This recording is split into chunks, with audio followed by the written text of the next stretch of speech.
Fake Nicole Kitong from BEd 2 Afternoon Session, Set B. So I'm the first reporter from Group A. So now we are going to report about the important provision of VAUSI or RA 9262. So definition of terms: protection orders is the orders issued by the barangay or the courts distancing the perpetrator from the victim and vice versa for reasons provided by the law. So when we say perpetrator, it is the suspect or the one who created the crime. So protection orders is also known as the restraining orders.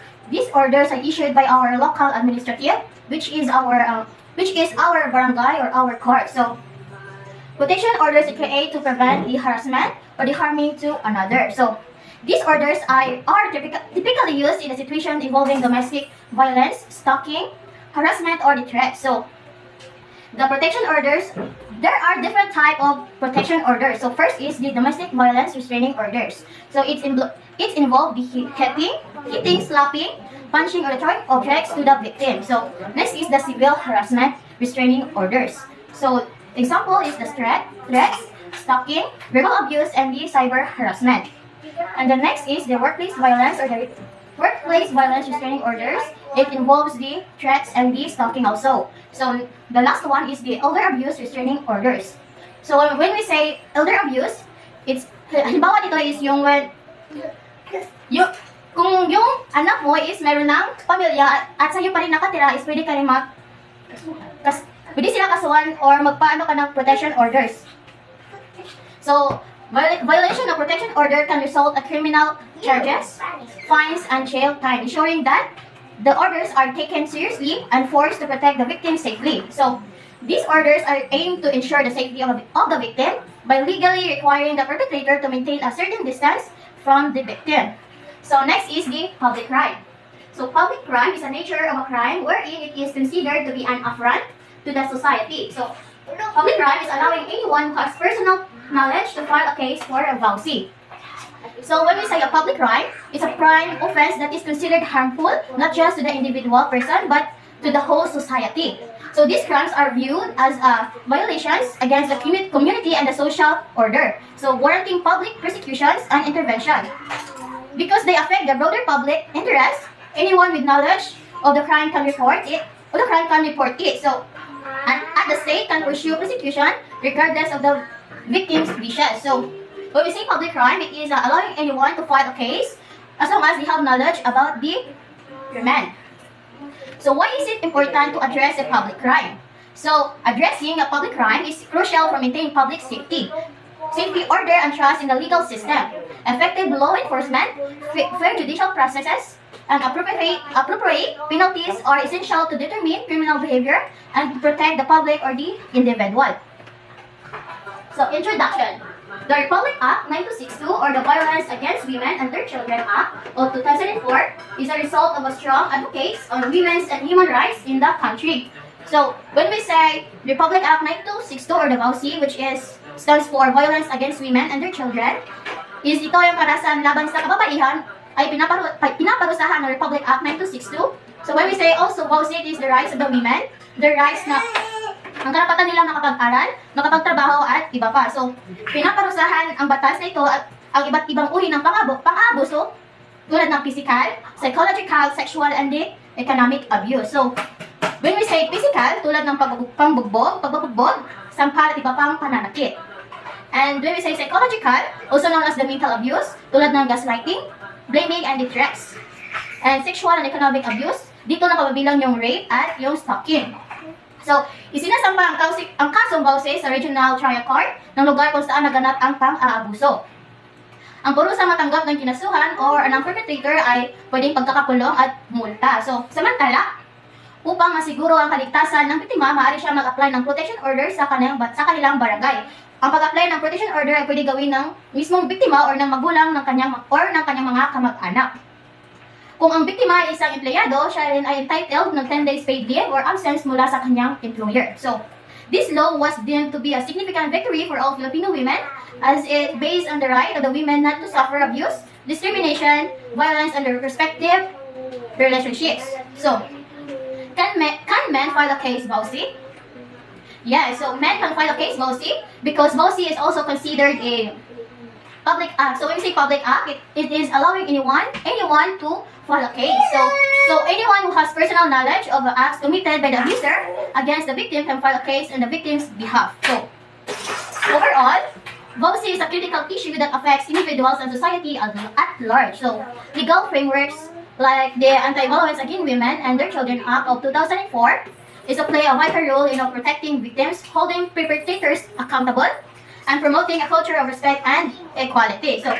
So now let's proceed to the important features of the law include. So first is the 4 kinds of violence against women and their children. So the law defines 4 kinds of violence. So first is the physical, psychological, sexual, and economic. So in its effort, it encompasses all types of abuses inflicted to women and their children. So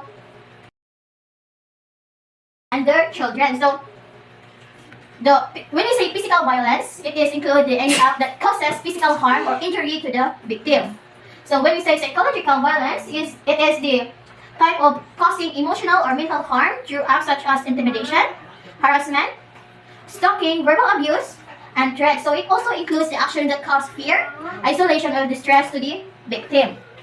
So now let's proceed to the sexual and economic. So when we say sexual violence, this encompasses any non-consensual sexual act or behavior. So it includes the rape, sexual assault, forced prostitution, and other forms of sexual exploitation or abuse. So an economic violence is the type of violence that refers to controlling or limiting the victim's access to financial and resources, property, employment opportunities. So in economic violence, it includes acts like withholding financial support, denying access to money, controlling household finance without consent, and preventing the victim from working or earning an income. So the law's intent in defining these 4 types of violence is to ensure the comprehensive protection for the women and their children by recognizing and addressing the various forms of abuse they might be faced. So by doing so, it aims to provide a legal framework that can effectively combat and prevent all kinds of abuse, ensuring victims are received the necessary support and perpetrators are held accountable. So number 2 is VOCI is a public crime. So the crime is perpetrated not only against a single individual, but against the entire society. So thus, anyone who has personal knowledge of the abuse, violence, or discrimination can file a case with VOCI. So just like what I said earlier, that public crime is a crime that allowing anyone who has knowledge to file a case. So a public crime is also an offense that impacts society at large. So public crime is not only protecting individual, but it also protecting the society. So it seems as violation of a public order and societal norms. So the VOCI is not just an individual issue, but the societal one, necessitating collective action by treating VOCI as a public crime and allowing anyone with knowledge of the abuse to file a complaint. So the legal system aims to protect the victims, determine perpetrators, and uphold social justice and community welfare. So now let's proceed to the number 3. So protection orders can be issued against perpetrators. So upon filing the case, the victim or anyone who has knowledge can apply for a protection order to enforce distance between her and the perpetrator. So a protection order is a legal injunction issued by our court or our barangay. So to prevent the perpetrator from coming into the victim. So protection orders aims to ensure the safety and well-being of a victim by legally requiring the perpetrator to maintain a certain distance, all states of forms of abuse or harassment. So who can apply the protection order? So first, the person who has directly experienced the abuse can apply a protection order, which is the victim or the survivor. And next is if the victim or survivor is unable or unwilling to file a complaint, other individuals who have a direct knowledge of the abuse can apply on their behalf. So this could include their friends, family, or the relatives or neighbors of the victims. So what is the purpose of the applying protection orders? So the purpose is to ensure the protection of the victim against the perpetrator. So the last one is the strong community mechanism to respond to case. Various government agencies are mandated to apply, respond, or formulate the mechanisms to respond to reported cases of VOCI immediately. So a strong community mechanism to respond cases is especially in the context of violence against women and their children, or the VOCI, involves a multifaceted approach that leverage community resources. So local knowledge and coordinate efforts to ensure the safety and to support all victims. So there are some mechanisms to prevent violation against women and their children. So first is the community awareness and education. So it includes the public awareness campaigns, conducting educational programs and campaigns to raise awareness about the VAUSI. So its signs and the importance of the reporting incidents. Next is the workshops and the training, offering workshops and training sessions for community members, leaders, and a local organization on how to recognize, prevent, and respond to the VAUSI. Next is the legal advocacy services. It includes the legal assistance, with providing access to legal services to help victims understand their rights and navigate the legal system. So a strong community mechanism to respond VAUSI is comprehensive and involves raising awareness, establishing clear reporting channels, providing immediate and long-term support, and fostering collaboration between various stakeholders. So VAUSI, it requires the act of participation of the entire community, not just the individual, but the community or the whole society. So including the local authorities, which is the NGOs, and individual committee members to create a safe and supportive environment for the victims. Good afternoon, everyone. I'm Jay Solomon. I'm going to report the enumeration of the following law that may be availed of protection order. So, number 1, prohibition of the respondent from the threatening to commit or committing personally or through another. So, sa number 1 is pinagbabawalan ang respondent na magkaroon ng threat sa magkakaroon ng threat sa petitioner. Bawal siya makipag-communicate or mag-commit or committing personally through another. So, number 2 is prohibition of the respondent from harassing, annoying, telephoning, contacting, or otherwise communicating. So, sa number 2 is pinagbabawalan rin ang respondent is may mahitabo nga harassment, pinagbabawalan pod ang annoying.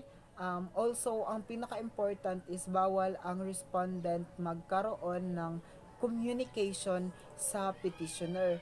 Kay amo na siya ang ginaano sang anti-violence against a woman na ang respondent is wala na dapat siya communication sa petitioner or sa victim kay para wala na siya sang wala na siya lusot against violence against women. So number 3 is removal and exclusion of the respondent from the residence of the petitioner, whether temporarily or permanently. So if ang petitioner is nakasurvive siya sa pananakit or hindi na siya kaagwanta sang sang respondent sa iya is pag ang court pag napasa na siya sa court is bawal na ang respondent na magkaroon sang kumbaga tanggalan na siya sang right na magpalapit pa sa petitioner. Number 4, directing the respondent to stay away from the petitioner and any designated family or household member at a distance. So, sa number 4 is directing the respondent to stay away from the petitioner. So, ginatigaan nila pagbabawal ang respondent na makapalapit siya aside sa petitioner, bawal na sad siya makapalapit sa family member nila. Kay kung by chance na madakpan or mahuli ang respondent na magpalapit sa family member sa bata niya is pwede mapataasan ang iyang ang hatol sa iya, and also bawal siya may ara siya distance na hindi gid siya makapalapit sa iyang bata or sa family member. Number 5 is granting temporary or permanent custody of a child to the petitioner. So, habang ang kaso habang ang petitioner is nagapadayon sa kaso sa respondent, ang ilang nga family member or ang ilang nga child is makadto siya sa DSWD or hatagan siya or i-grant siya na permanent na ba or permanent or temporary ang bata is custody is iingatan sang DSWD ang bata kung okay na ang kaso sang ilang nga parents or sang respondent and the petitioner.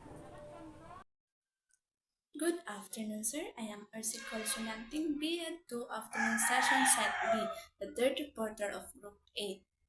My topic is about protection order, the continuation of the report of Solomon, ng Republic Act number 9262, kilala bilang Anti-Violence Against Women and Dear Children Act of 2004, ay isang batas sa Pilipinas na layuning protektahan ang mga kababaihan at kanilang mga anak mula sa karahasan sa loob ng tahanan. Number 7, directing the respondent to provide support to the woman and or her child if entitled to legal support. Section 8G sa ilalim ng Republic Act number 9262 kung natukoy na karapat-dapat ang isang babae o ang kanyang anak na makatanggap ng legal na suporta, maaaring utusan ng korte ang respondent o ang nagkasala ng karahasan na magbigay ng suporta. Ang suportang ito ay maaaring magkaloob ng pinansyal na tulong para sa mga biktima. Number 8 ay ang prohibition of the respondent from any use of possession of any firearm or deadly weapon, and order him to surrender the same, including the revocation of the license and disqualification to apply for any license to use or possess a firearm.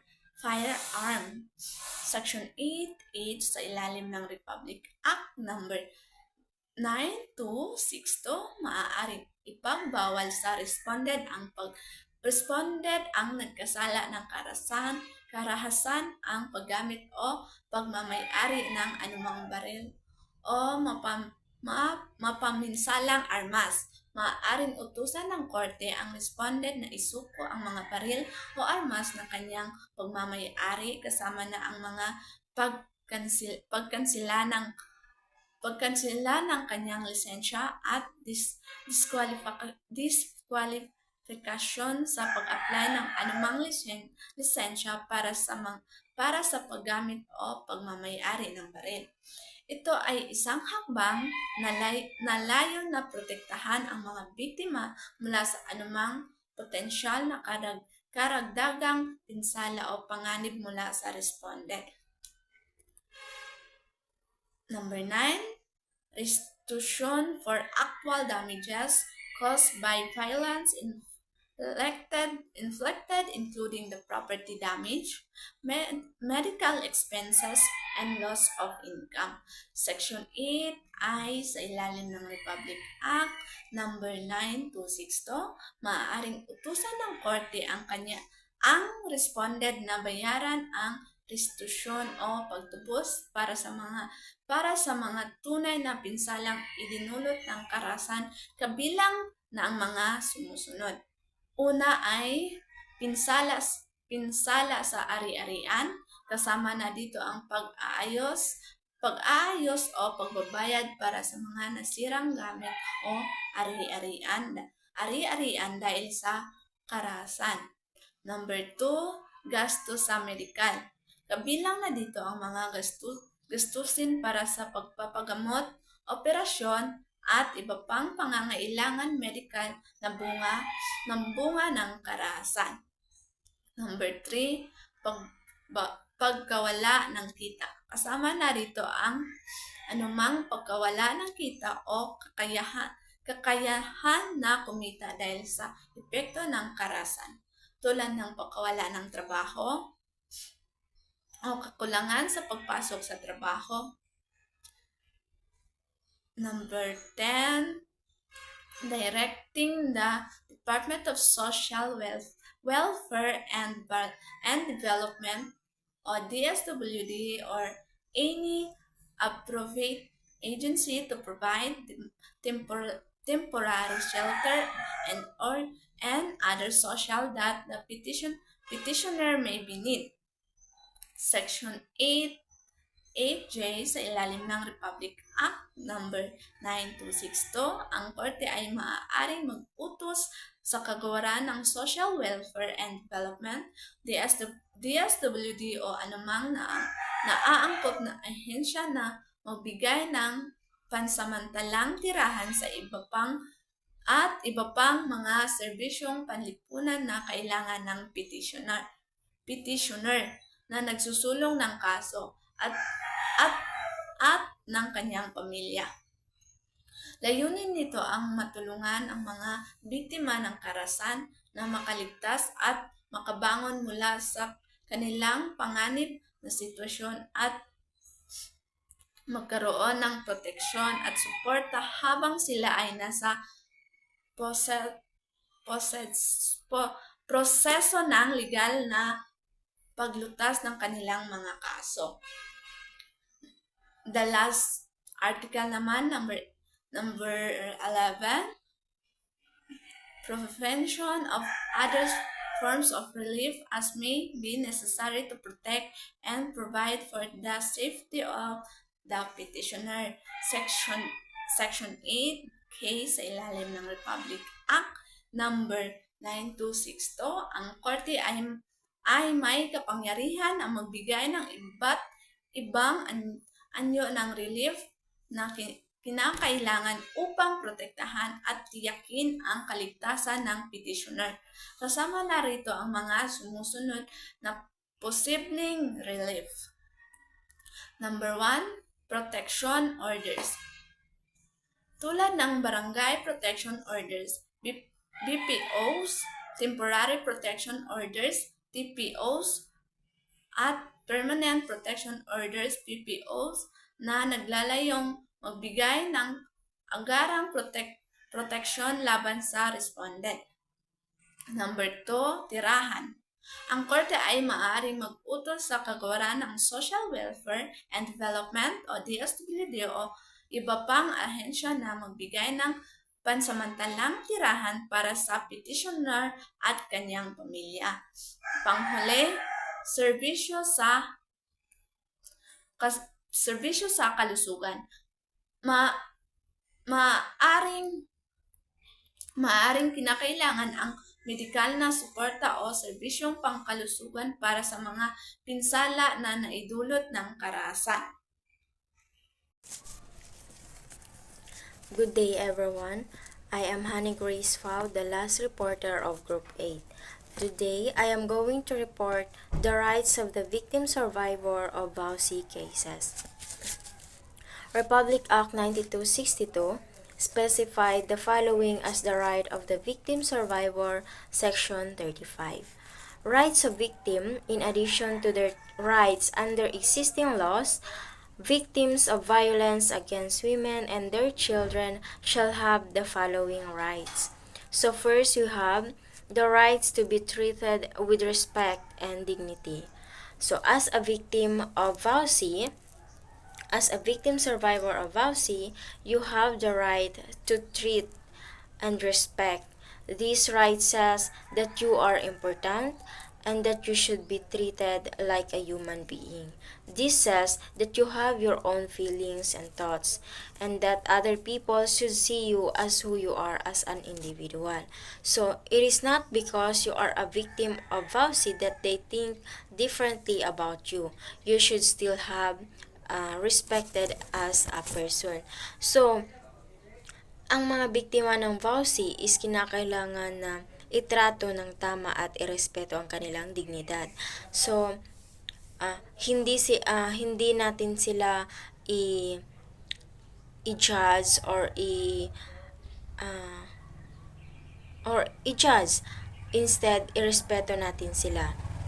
So, dahil mayroon silang feelings na masasaktan sila, kung ano man ang ating sabihin or na-trauma sila, so kailangan natin silang irespeto or itrato ng maayos. So, number 2 is to avail of legal assistance from the public attorney's office and the Department of Justice or any legal assistance office. So, ang mga biktima ng VAUSI is kinakailangan ng mga biktima ng VAUSI ay mabigyan ng assistance mula sa mga government like protection and safety rights, rights to financial support, temporary shelter, and etc. The government need to assist the victim to avail legal assistance. So, ang mga government is kinakailangan na ang kanilang assist and support sa mga biktima na mabigyan ng temporary shelter ang mga biktima, rights sa financial support, protection and safety rights is kailangan ng mga biktima mula sa government. So, number 3, to be entitled to support services from DSWD and LGU. So, the victim of VAUSI needs the support of DSWD and LGU. So, the role of DSWD in VAUSI as the chair of the Interagency Council on Violence Against Women and Their Children or IAC VAUSI.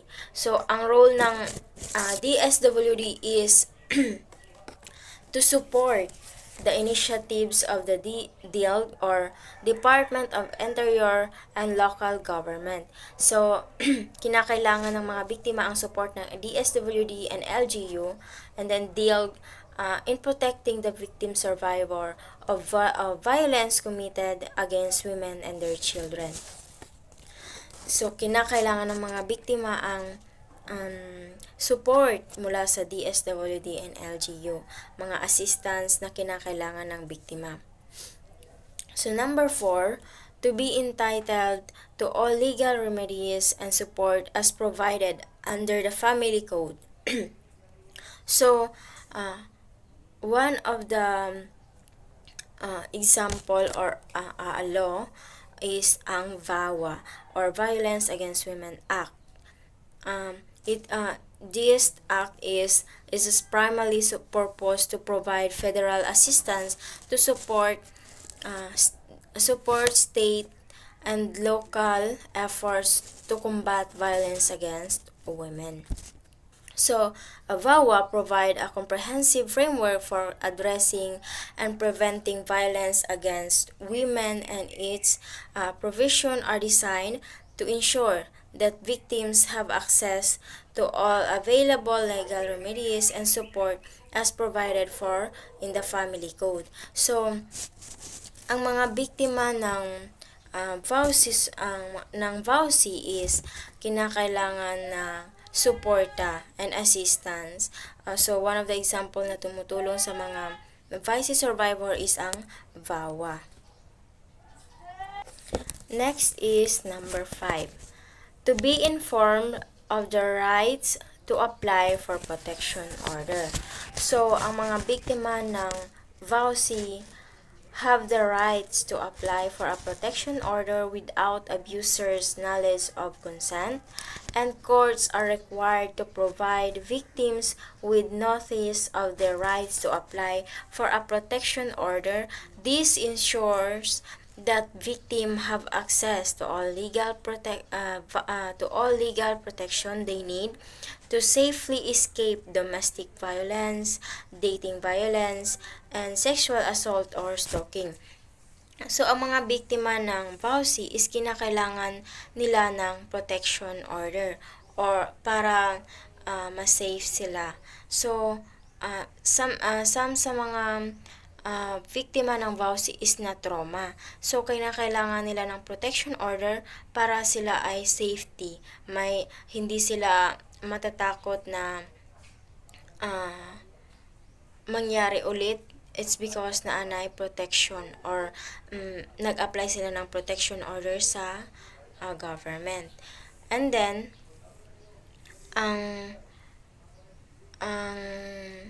courts is required silang mag-provide ng notice sa biktima para ma-ensure na ang victim is safety. So, the rights to privacy of the victim is also provided in the law, and its violation is punishable by imprisonment and fine. So, ang mga biktima ng VAUSI is meron rin silang karapatan ng privacy. So, kinakailangan nila ng privacy law. So, provided din yan sa law na meron ang mga biktima or victim survivor ng VAUSI is meron din silang law na rights of privacy. So, that's all. Thank you.